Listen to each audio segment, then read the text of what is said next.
Ya namanya pilihan pasti ada resiko lah. Tapi kan semua sudah kita hitung. Iya. Gitu. Biasa, resiko politik itu biasa. Tapi kan kembali ke saya yang menjalani. Sampai sejauh ini sejak pengumuman masih WA sama Pak Zul nggak? Kirim Ada pesan, WA saling yang sapa gitu. Setelah pengumuman belum. Apa mungkin di periode pertama jilid 2 Bu Rohmi ada kecewa nggak sama Dr. Zul?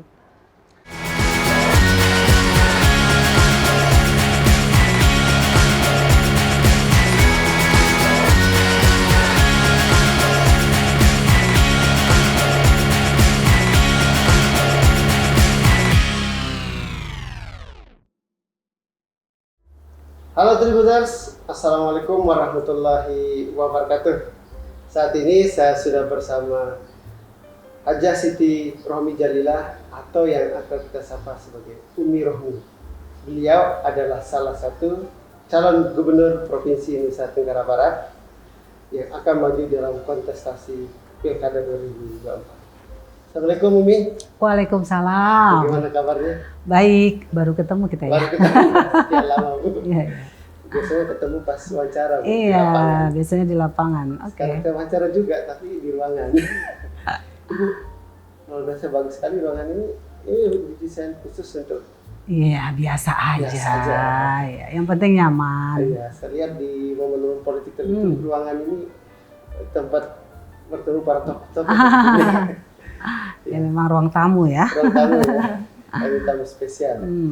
Ibu, ini politik NTB gempa dengan pernyataan Ibu Rohmi yang kemarin akhirnya memilih Pak Hawi Musyafirin sebagai pasangan di Pilkada 2024. Gimana tanggapan Ibu melihat kontestasi ini? Ketika Ibu, ini sepertinya momentum yang ditunggu-tunggu banyak orang.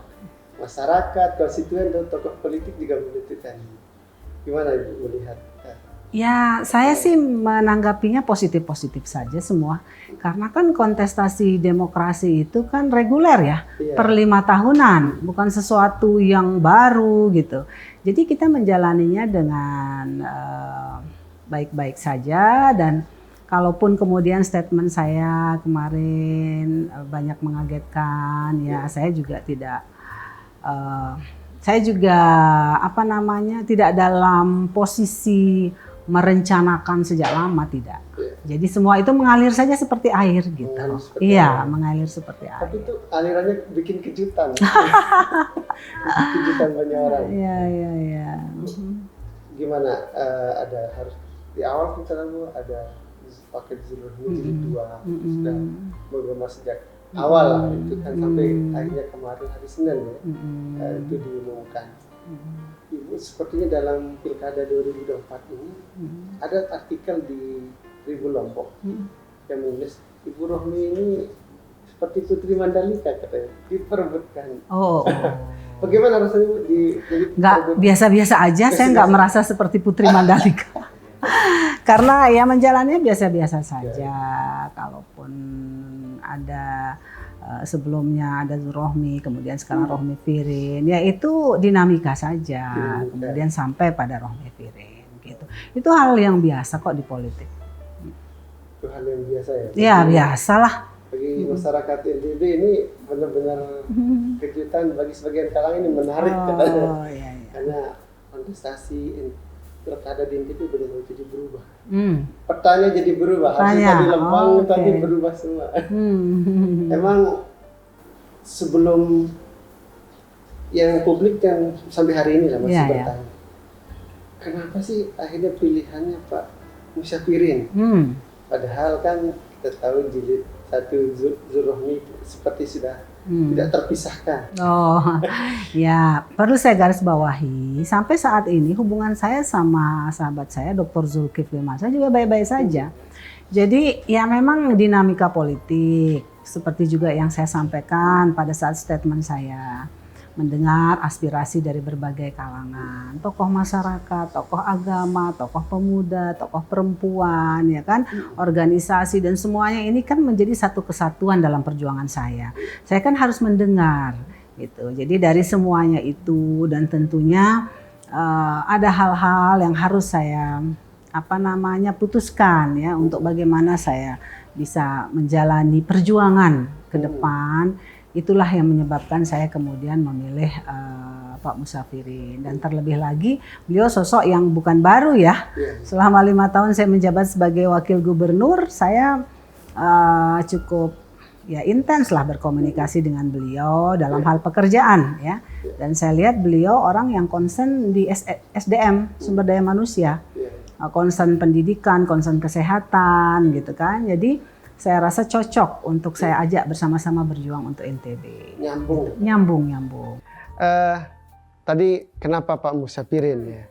Kan sama ini kita nggak pernah lihat ada tanda-tanda sinyal sama Pak Musafirin. Pak Pirin ini kan di KSB gitu kan, dan sama Bu Rohmi juga jarang. Kita lihat di permukaan jarang ada komunikasi, momen kebersamaan tidak ada.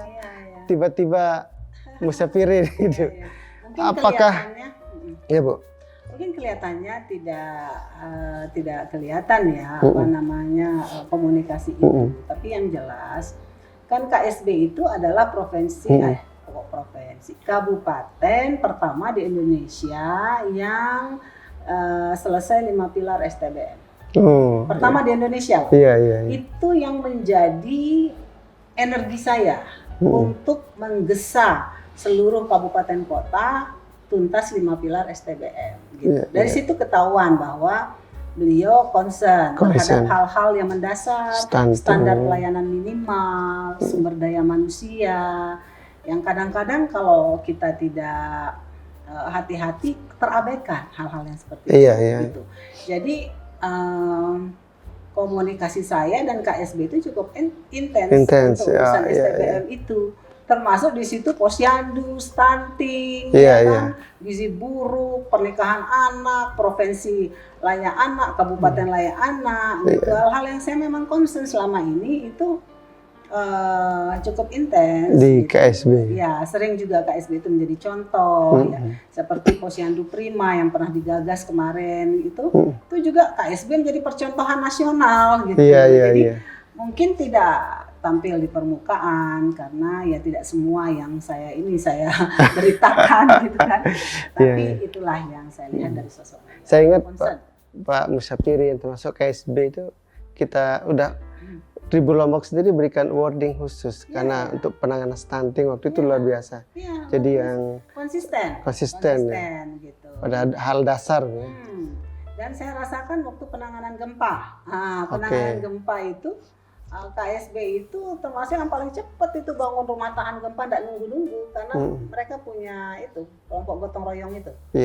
Yang kearifan lokal itu. Lokal itu sudah dia punya tim untuk gotong royong itu sudah ada. Jadi tanpa menunggu instruksi dari provinsi, dari pusat, mereka langsung bergerak gitu. Hal-hal yang seperti itu tidak bisa kita anggap sepele, itu penting. Jarang ada kepala daerah yang begitu, Bu. Ya. Atau memang itu kriteria yang diinginkan saya lihat Ibu? Seperti itu beliau concernnya ya. Concern ya. Bukan berarti yang lain juga bagus kok, kepala daerah yang lain juga. Lihat saja penanganan stunting kita kan hampir semua kabupaten juga kan turun dengan baik. Ada beberapa catatan saja. Berarti secara karakter pribadi sudah sangat klop sama Pak Musafirin? Ya mudah-mudahan. Mudah-mudahan. Tapi saya berinteraksi nyambung. Tapi tentu sebelum mengumumkan kemarin itu ada konsolidasi, tentu perhitungan ada di mana Pak Zul juga sudah mengumumkan jilid 2 akan berlanjut gitu. Bagaimana? Ada dinamika. Saya pengen tahu seperti apa dinamika di internal sebenarnya. Apakah ada biasa-biasa saja atau ada galau-galau dikit gitu ketika memutuskan? Ya, yang namanya dinamika normal. Saya pikir di setiap pilkada juga orang untuk menemukan kemudian pasangannya yang pasti akan maju, yang akan daftar di KPU itu kan pasti berproses. Bukan saya aja loh. Yang lain pasangan yang lain juga pasti akan mengalami seperti yang saya alami. Gitu. Jadi tentu ada dinamika dan memang kan Rohmi kan belum fix kan. Jadi bukan sesuatu yang bagaimana. Ini kan semua proses. Sampai kepada titik kemudian saya menentukan kemarin. Berarti sudah benar-benar mantap ya. Insya Allah. Semua diperhitungkan dari segala sisi sudah diperhitungkan. Istilahnya namanya kita maju ya, semua kita perhitungkan. Dan tentunya ya namanya orang maju kan maunya menang, bukan sekedar Bukan kalah ya. Iya, Bu, banyak yang bilang ini selain kejutan ada langkah berani. Langkah politik yang diambil oleh Umi ini adalah benar-benar langkah politik yang berani. Karena saya nggak tahu ini baca survei seperti apa, tapi banyak yang saya dengar ini dari masih peluang untuk menang misalnya, diragukan, atau peluang ketika Zulrohmi nyatu peluang menangnya lebih besar, tapi ketika pecah dua-duanya akan peluangnya lebih kecil gitu kan. Ini kan berisiko secara politik pilihan itu. Ya namanya pilihan pasti ada resiko lah. Tapi kan semua sudah kita hitung. Iya. Gitu. Biasa, resiko politik itu biasa. Tapi kan kembali ke saya yang menjalani. Oke. Dan kan nggak akan ada di kertas suara itu gambar saya di 2 calon. Di post, tapi baliho banyak Bu. Itu kan proses. Ada proses. Kalau sudah Rohmi Firin kan nggak ada Zulrohmi. Iya. Jadi jangan bandingkan Rohmi Firin sama Zulrohmi. Oke. Karena dia nggak akan ada dua-duanya di kertas suara. Iya. Ya hal-hal yang normal saja lah, proses politik. Yang penting keyakinan kita menjalani. Kalau itu dikatakan proses yang berani, bagi saya sih biasa-biasa saja ya. Karena mungkin saya memang hidupnya dari pendidikan saya di teknik, memang lingkungan saya banyak laki-laki, jadi saya tidak merasakan itu sebagai suatu hal yang gimana-gimana gitu. Biasa aja, laki perempuan sama aja bersaing, yang penting objektif, sesuai profesionalitas, kemampuannya bagaimana, sudah begitu saja. Apalagi kan zaman sekarang, wah bukan saya saja yang jadi calon perempuan. Banyak calon-calon perempuan di kabupaten juga itu banyak. Jadi udah tidak relevan lagi untuk diomongkan hal yang seperti itu gitu. Dan terbukti banyak prestasinya Bu ya. Amin, mudah-mudahan ya. Iya, amin. Ya. Tapi komunikasi dengan Pak Musyafirin sejauh ini seperti apa Bu setelah di pengumuman? Sebelumnya alon, setelahnya alon, baik-baik aja. Dia orang yang baik. Ya dalam komunikasi ya baik. Alhamdulillah nyambung, nyaman. Kalau udah ketemu figur Bu Umi Rohmi sama Pak Firin, udah klop gitu kan. Kalau kursi tiket politik untuk parpol sudah insya Allah sudah aman. Perindo, ya partai kami tentunya ya. PDI, Perindo, dan ada juga partai yang insya Allah sudah aman. Sudah kamu dukung ya. Saya lihat aman ya, sudah. Jadi tiketnya tidak hangus lah ya. Tiket kok hangus. Jangan sampai kan sekarang kan para calon ini sedang belanja parpol kan juga, karena nggak ada yang bisa nyalonkan satu partai nyalon sendiri. Iya. Pastilah butuh koalisi negosiasi. Dan saya sendiri memandang teman-teman yang lain tuh bukan sebagai kompetitor yang bagaimana ya, semua kan sahabat juga. Hubungan kita juga baik-baik aja semua. Hanya tahap saja, besok kita harus berhadapan. Seperti Zulrohmi Jilid 1 lah. Gimana saya sama Pak Suhaili dan Pak Amin, baik-baik aja, tidak pernah ada hal-hal yang ini. Sama Pak Ali Dede ya, sama adik saya Tuan Guru Sakti juga, kemudian sama Pak Ahyar ya almarhum, juga Pak Mori kan baik-baik saja. Ya saatnya saja kita kemudian di satu titik harus beradu gagasan. Memperebutkan pemilih ya, saat di situ saya nanti kalau begitu menang, ada yang ditakdirkan oleh Allah ya, setelah itu kan bersatu kembali. Siap. Jadi itu yang saya garis bawahi ya, bahwa pilkada ini bukan kita mau perang, bukan kita mau gontok-gontokan ya. Jadi ada gagasan, berebut pengaruh secara positif. Berkompetisi lah. Kompetisi yang positif. Di kompetisi sejak kelahiran di kelas kan sudah biasa berkompetisi. Iya, atau nanti siapapun yang menang dia nggak bisa bekerja sendiri.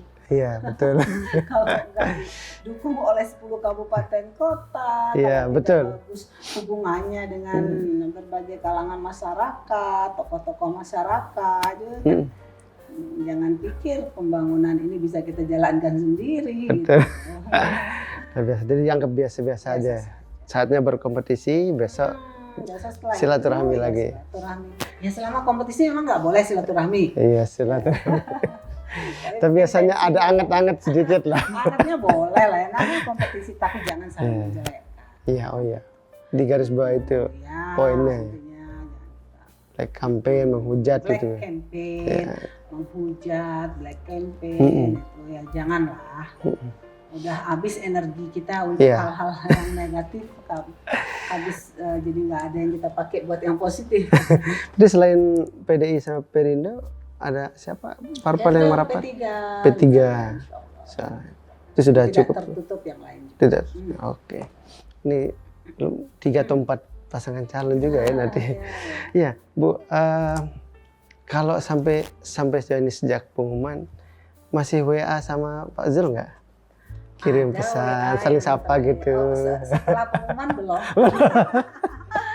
Tapi dia tahu, saya juga tahu kita baik-baik. Sama mungkin masing-masing konsentrasi dengan urusan masing-masing sudah. Urusan masing-masing. Tapi silaturahmi insya Allah kan di hati kita tidak ada masalah. Tidak ada masalah. Hanya belum sempat di WA aja. Ya namanya ini ya mungkin agak lain hawanya. Tapi tetap ya hubungan sama Pak Dr. Zul seperti apa? Alhamdulillah sama semua sih baik. Nggak tenang kita kalau hidup nggak bagus hubungan. Iya. Tidak boleh. Itu hanya berarti belum momentum aja belum ketemu Bu ya. Siap. Ya berarti komunikasinya sama tokoh ya yang lain juga tetap lancar sejauh ini Bu. Ya. Terutama yang dari kubu Bang Zul kan. Pasangan yang akhirnya pisah jalan. Ada bahasa media kan begitu. Ya, kan bukan saya aja yang begitu. Iya. Banyak pasangan-pasangan lain yang mulanya mau ini nggak jadi pisah gitu. Iya. Ya hal yang sangat normal dalam politik. Iya. Kan hak masing-masing orang untuk menentukan dia mau melangkah kemana, ya kan, untuk next berikutnya. Kalau bagi masyarakat bagaimana harusnya menyikapi yang momen seperti mungkin saja kemarin ada kelompok masyarakat yang benar-benar inginkan Zul Rohmi kemudian kecewa. Untuk Ibu cara menyikapinya? Nggak aneh-aneh, mengalir seperti air saja. Iya. Oh itu juga nanti akan masyarakat kan punya hak untuk menentukan pilihan mereka masing-masing. Apa mungkin di periode pertama jilid 2 Bu Rohmi ada kecewa nggak sama Dr. Zul? Aduh ya kalau bicara begitu namanya kita 5 tahun nggak ada lah hubungan 5 tahun itu seneng terus pasti ada ini dinamika. Ada dan itu tidak buat untuk dibesar-besarkan. Yang penting sudah kita jalani 5 tahun perjalanan nggak ada hubungan itu yang 5 tahun itu lempeng aja gitu. Sudah ria-ria tapi kan kami sudah jalani tuntaskan. Luar biasa ini Tribuners semangat Ibu Rohmi sekarang dengan ini sepertinya sudah jalan sudah makin terang Bu ya. Jadi langkah politiknya Umi Rohmi ini sekarang sudah dulu sebelum pengumuman itu orang masih bertanya Bu Rohmi, Zul Rohmi atau siapa? Nah sekarang ini sudah clear ya. Balihonya 1 diturunkan lah sekarang. Karena pada saat saya statement itu kan sudah clear. Udah clear ya. Udah komunikasi di internal juga. Ya. Kalau konsolidasi di internal itu gimana? Konsolidasi di tingkat bawah termasuk yang sudah dilakukan setelah memastikan langkah politik ini. Bagus alhamdulillah. Saya nggak perlu ini udah bergerak sendiri. Oh gitu. Bagus semangatnya bagus, kekompakannya semua langsung bergerak sesuai sama ininya masing-masing. Alhamdulillah saya ya tahadus binikmah ya. Ada responnya bagus. Tidak hanya internal, eksternal juga alhamdulillah. Saya dengar setelah pengumuman itu para kader di bawah itu langsung solid bergerak gitu. Alhamdulillah. Itulah mengapa saya katakan kan saya harus mendengar. Menentukan sikap itu kan harus mendengar. Ya. Isu setelah Ibu Rohmi juga sadar perkembangannya mungkin muncul ada soal kepemimpinan perempuan juga mulai diragukan. Sekarang baru diragukan. Iya. Ya. jadi banyak yang bermunculan kemudian mempertanyakan gimana sih kepemimpinan perempuan. Nah, itu mulai bahkan banyak pakai hadis sebagai argumen dan sebagainya itu. Bagaimana Ibu menanggapi itu? Ya kalau saya nggak usah banyak-banyak ngomong, kita kasih contoh saja. Selama ini juga kiprah saya juga kan sebagai pemimpin juga, gitu loh. Dan kita lihat juga contoh-contoh, bukan hanya saya, contoh-contoh lain begitu banyak pemimpin-pemimpin perempuan yang sukses. Dan yang jadi gubernur perempuan di Indonesia ini kan saya masih calon loh ya, tapi yang sudah jadi gubernur kan juga sudah ada gitu loh.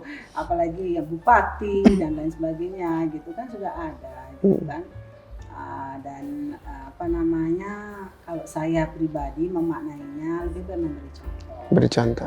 Dengan saya pada titik ini, saya sangat berharap seluruh perempuan NTB semangatnya untuk menjadi insan yang bermanfaat ya, memiliki kontribusi dalam pembangunan itu jadi semakin tinggi. Udah tidak ada lagi dikotomi, tidak ada lagi keraguan bahwa laki perempuan sama saja di dalam berkontribusi bagi umat gitu. Tergantung dia kompeten tidak, gitu, bisa bersaing tidak, gitu kan.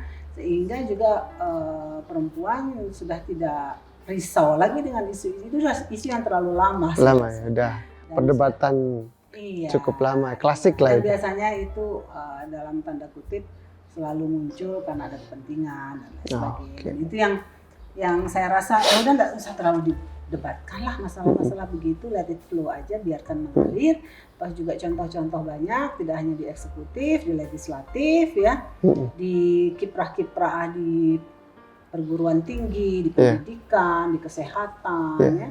Ahli-ahli kesehatan yang mumpuni itu waktu kita COVID itu kan Prof yang terus bicara tentang spesialis paru itu kan perempuan semua. Lagi menteri-menteri kita perempuan luar biasa banyak pendobrak ya.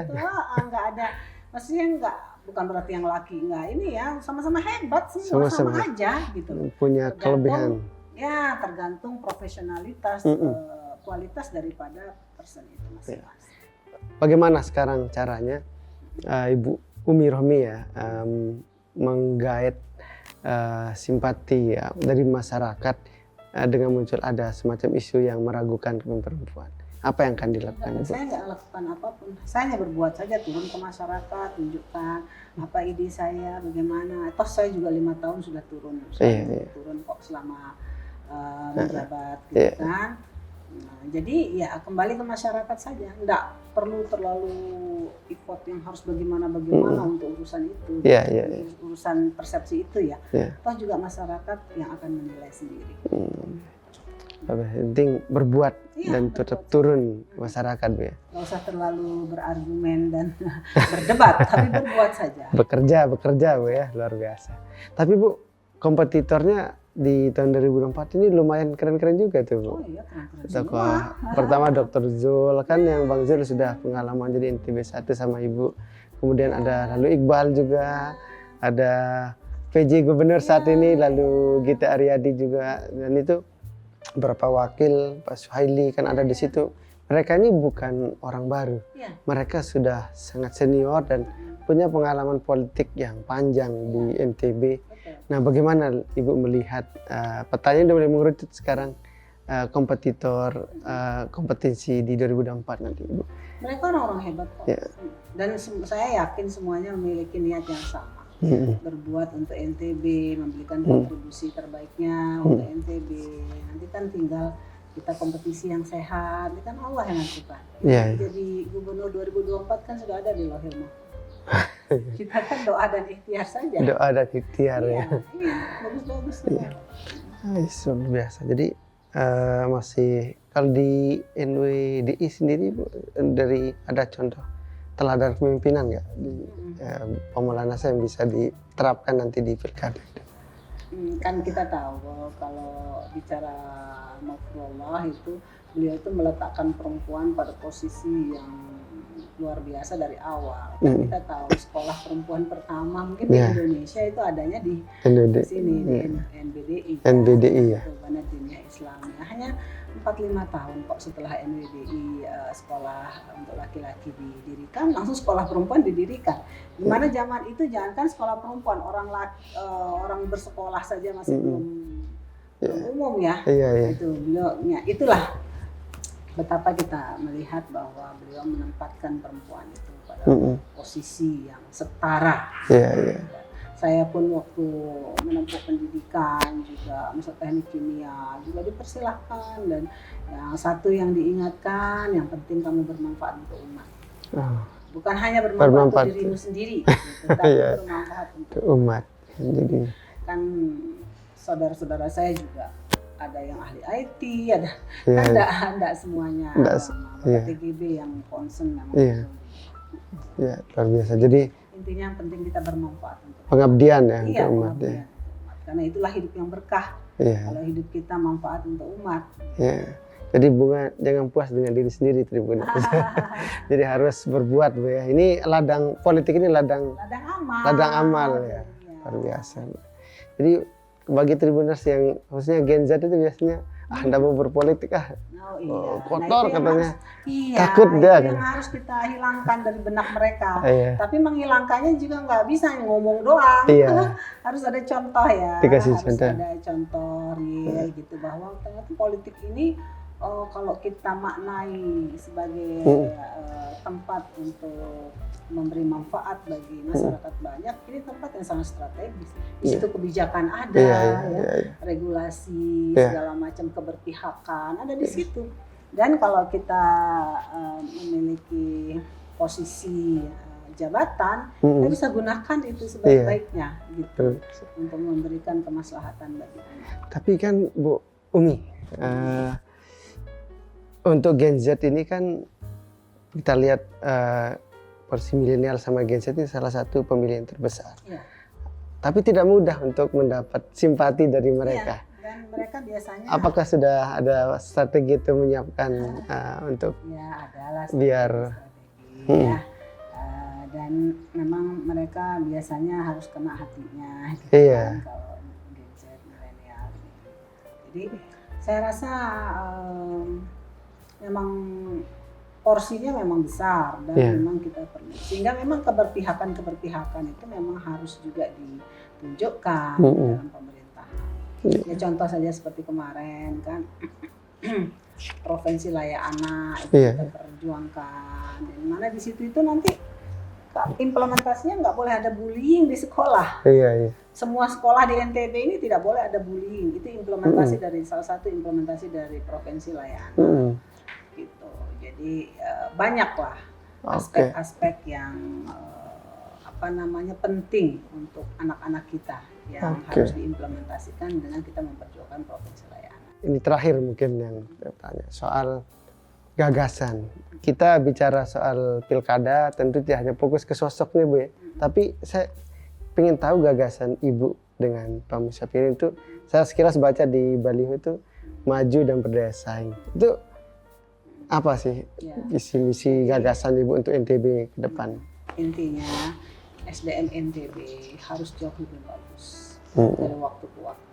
Tidak boleh ada orang putus sekolah, tidak boleh ada orang mandek sekolah. Selama ada jalan, selama ini kita harus bukakan jalan. Gitu. Kemudian juga tidak boleh ada masyarakat tidak terlayani kesehatan. Gitu kan. Kemudian pembangunan yang berkelanjutan. Pembangunan berkelanjutan adalah pembangunan yang betul-betul memperhatikan lingkungan. Jadi, ekonomi sirkular itu harus betul-betul kita perjuangkan bersama. Pemberdayaan masyarakat. Artinya SDM-nya maju, otomatis kalau udah SDM-nya maju dia kan berdaya saing. Gitu. Dari sisi infrastrukturnya harus mantap. Jangan sampai ada masyarakat tidak memiliki akses untuk fasilitas publik. Itu semua harus rigid kita pastikan, kita yakinkan. Saya terus terang, concernnya justru pada standar pelayanan minimal, air bersih. Air bersih untuk semua. Jadi jangan sampai nanti ada tempat-tempat yang tidak terjangkau oleh air bersih. Gitu.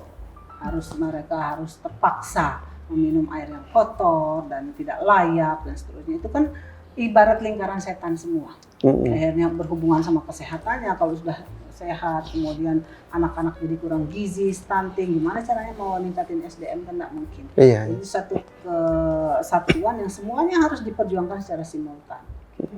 Jadi fokus ke isu yang benar-benar sangat dasar. Iya, sangat dasar. Gitu. Dan tentunya selain itu tentunya investasi. Kita karpet merah, investor, segala macam. Karena kan besar sekali perannya gitu investasi itu terhadap pertumbuhan daerah, pertumbuhan ekonomi daerah. Berarti makna maju di sini apa yang digaris? Maju itu SDM. SDM. Maju SDM dan otomatis kalau udah SDM-nya maju ya maju secara keseluruhan.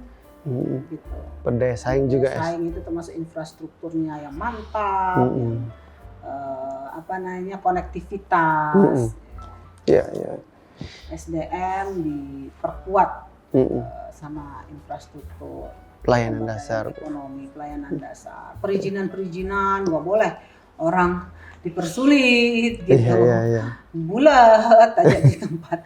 Untuk hal-hal yang penting sebenarnya untuk masyarakat itu harus betul-betul kemiskinan juga jadi fokus. Penanganan kemiskinan itu harus rigid.